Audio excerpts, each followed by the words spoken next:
Olá, galera, tudo bem? Então, os anos 70, eles marcaram um período de revolução cultural, porque nas áreas da arte, música, teatro, filmes, televisão, tudo isso sofreu uma grande mudança, né, durante esse período. No contexto brasileiro, o nosso país ele ainda passava pela ditadura militar. Essa ditadura militar no Brasil teve início em 1964, quando o presidente João Goulart sofreu um golpe e foi retirado do governo. Com a deposição do presidente, os militares assumiram o governo e deram início a um período de autoritarismo e repreensão que só acabaria em 1985.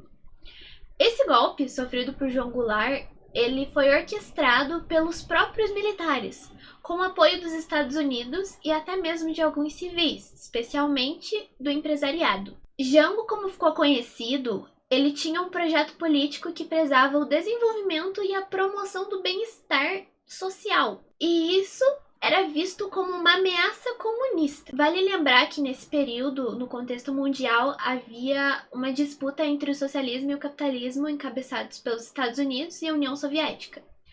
Durante a ditadura, quem se opunha ao regime era considerado um inimigo da nação e estava suscetível a prisões deflagradas de maneira arbitrária, cassações, tortura e execução. Então, por conta disso, muitos opositores precisaram de exílio político, dentre eles os compositores e intérpretes de algumas músicas da ditadura militar. Os anos 70 representaram um cenário dançante, transgressor, polêmico, vibrante e que é recordado até hoje por tantas gerações e provavelmente ainda será no futuro, por muito tempo.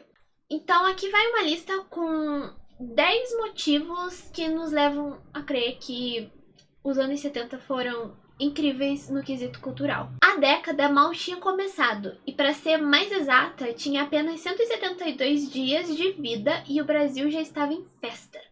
Depois de um desempenho fraco em 1966, foi no México que a seleção brasileira de Jairzinho, Tostão, Gerson e, é claro, de Pelé, Rivelino, Carlos Alberto Torres e do técnico Zagallo conquistou o tricampeonato mundial de futebol. Dado curioso sobre esse time é que no momento em que o Brasil vivia o auge da ditadura, foi João Saldanha, um simpatizante do Partido Comunista, quem escalou o time.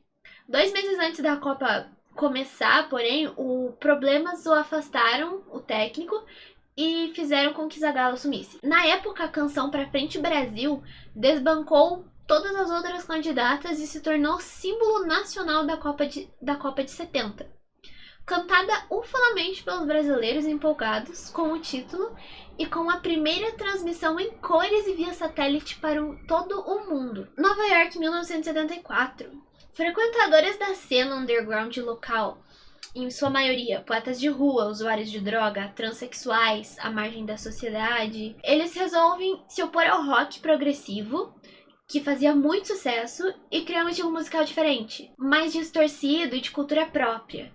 O burburinho do movimento acontecia principalmente na casa de shows CBGB, em Nova York. Na Europa, especialmente em Londres, o movimento também teve sua vertente com bandas icônicas, como os Sex Pistols e The Clash.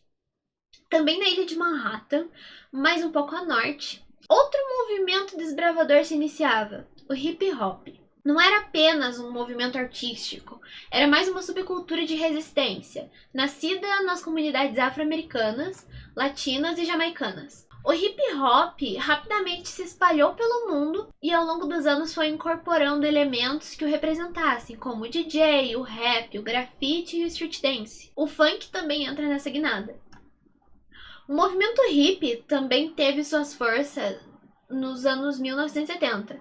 Difundido em 1969 em Woodstock, quando 400 mil pessoas se reuniram durante 3 dias ao som de Jimi Hendrix e Janis Joplin. Por lá, um movimento reconhecido pelo seu estilo paz e amor acabou perdendo um pouco de força nos anos seguintes, da mesma forma que conquistou o Brasil. Depois do verão de amor em Woodstock, o surgimento de novos sons e de questionamentos na sociedade, a liberdade sexual chegou com tudo.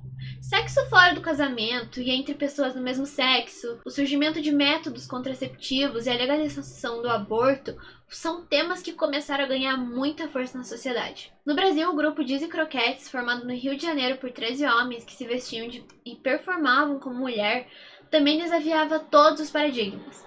Como que um grito pela liberdade sexual, um misto de androgenia e sensualidade que chamava a atenção de todos.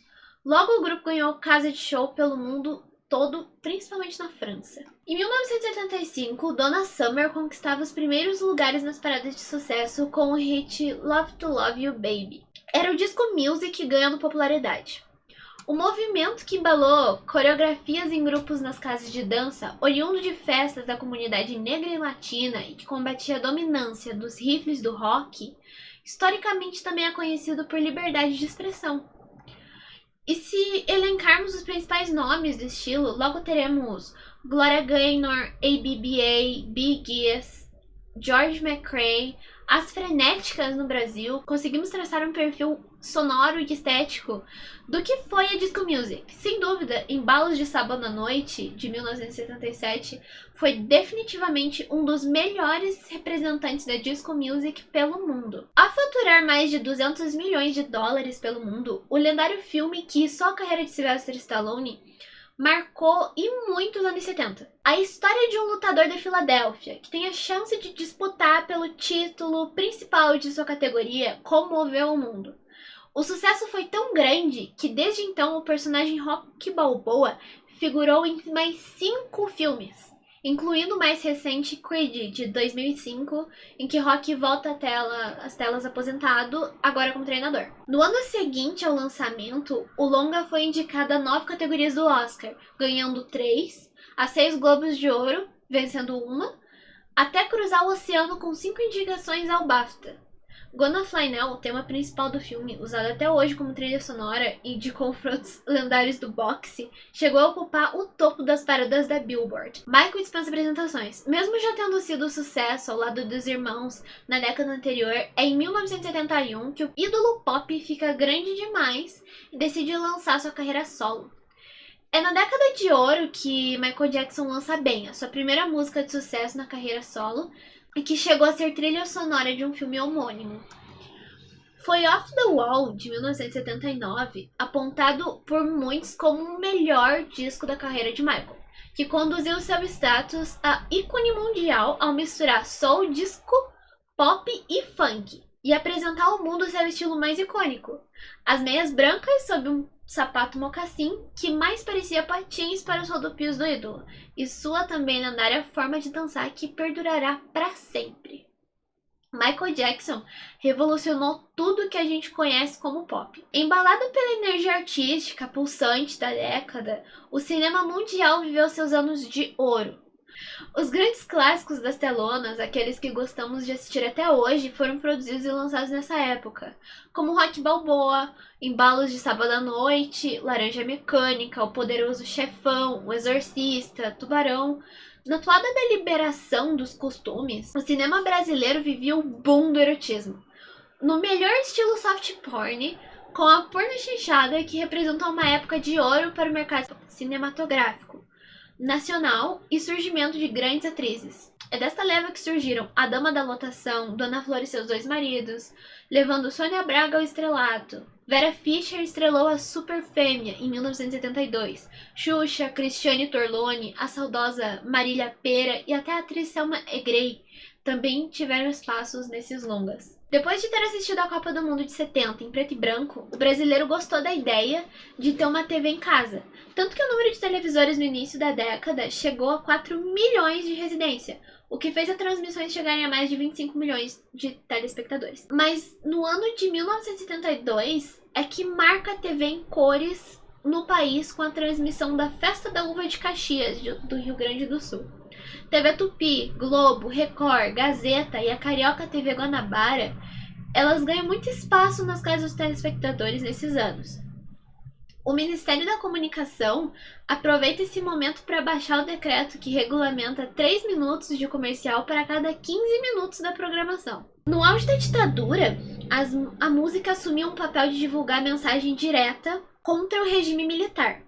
Surgem então canções de protesto que passam a chegar com mais facilidade a grande parte da população. Com isso, os festivais de música brasileira ganharam espaço na TV, possibilitando o público de conhecer os artistas, donos de vozes que até então só eram ouvidas pelo rádio. Por conta do grande interesse do público, que agora podia assistir aos festivais de suas próprias casas, os festivais passaram a ser vigiados de perto pelo DOPS. Jorge Benjor com Fio Maravilha, interpretada por Marília Alcina, Dominguinhos, Com Quem Me Levará Sou Eu, Oswaldo Montenegro com Bandolins, são alguns dos artistas que venceram edições dos festivais e consagraram-se com grandes nomes da música dos anos 70. Depois de 20 anos e mais de 1,5 milhão de vietnamitas mortos, chega ao fim uma das maiores guerras entre países que o mundo já viveu. De um lado estava a República do Vietnã e Estados Unidos, e de outro a República Democrática do Vietnã, com apoio da China, Coreia do Norte e União Soviética. A guerra ela se iniciou com uma divisão do Vietnã em 2 territórios, por motivos políticos e ideológicos. Guerrilheiros comunistas, os famosos Vietcongs, atacaram uma base norte-americana do lado sul do país, dando início ao confronto. Mesmo depois de cessar fogo, EU e Vietnã só voltaram a ter relações diplomáticas em 1995, mas só em 2013 é que anunciaram um acordo de comércio bilateral, que movimentou mais de 30 bilhões em 2014. Durante a ditadura, as produções artísticas, intelectuais e culturais estavam suscetíveis à censura. Com isso, os compositores precisavam apresentar a letra de sua composição ao representante do governo, que dizia se sua obra poderia ou não ser lançada. Diante dos perigos que corria a se fazer as críticas diretas ao regime, os compositores de músicas da ditadura militar, eles começaram a usar de figuras da linguagem, como estratégia para conseguir autorização para gravar, tocar e distribuir suas músicas. As metáforas possibilitavam que os artistas expressassem suas opiniões acerca do contexto vivido sem colocar em risco sua obra. A utilização dessa e de outras figuras de linguagem, contudo, não era um consenso entre todos os artistas.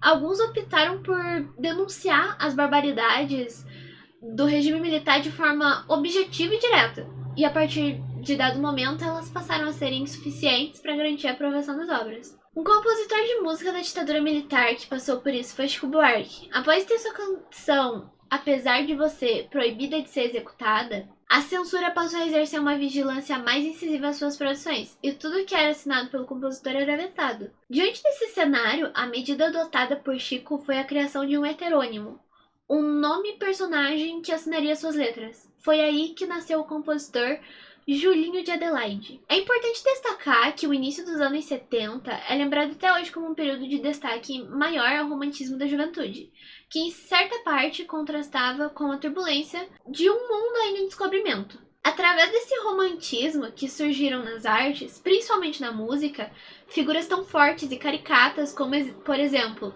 o enigmático Raul Seixas. Logo na faixa que abre seu primeiro LP solo, Krieg Rabandolo, de 1983, esse baiano excêntrico, radicado no Rio de Janeiro, fã de Elvis Presley e Luiz Gonzaga, inventou um inseto terrorista disposto a se tornar, com o próprio compositor, uma encrenca para os generais. Um trecho da música "E não adiantava vir me detetizar, pois nem o DDT pode assim me exterminar, porque se mata uma e vem outra em meu lugar", dizia a letra Mosca na Sopa.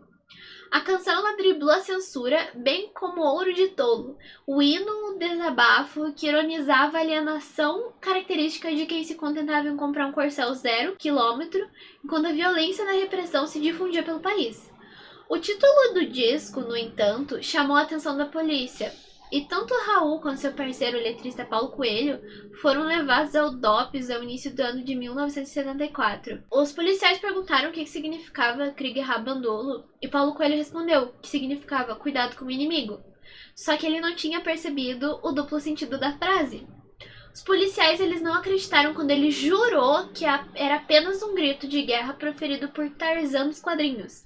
Que inimigo? O governo? No Doi Code também perguntaram sobre uma tal sociedade alternativa, citada no gibi encartado no álbum. Com esse nome, só podia ser uma organização subversiva vinculada a algum grupo de esquerda. A casa de Raul foi invadida por agentes em busca de documentos que comprovassem a existência da sociedade. Paulo Coelho apoiou na prisão. Aquela altura, o segundo álbum de Raul, Gita, já estava na prensa, com uma foto do cantor usando uma boina de Che Guevara na capa e o que era pior, com a música Sociedade Alternativa, também de Raul e Paulo, com o verso protesto: faça o que tu queres, pois é tudo da lei. Sociedade Alternativa foi vetada nos shows, inaugurando não apenas um período de perseguição que renderia 2 dezenas de canções censuradas em um par de anos, mas também um autoexílio em Nova York em julho de 1974. Raul acabaria voltando ao Brasil naquele ano em razão do sucesso de Gita, com a qual amealhou 6 discos de ouro com mais de 600 mil cópias vendidas. Então, os anos 70, ele compreende um período da história onde é marcado por manifestações mais intensas e festivais de rock ao ar livre, na qual se cultuava a vida alternativa, o amor e o uso de drogas. Então, esse período, ele marcou a história e é lembrado até hoje e provavelmente será lembrado por gerações futuras. Valeu, falou!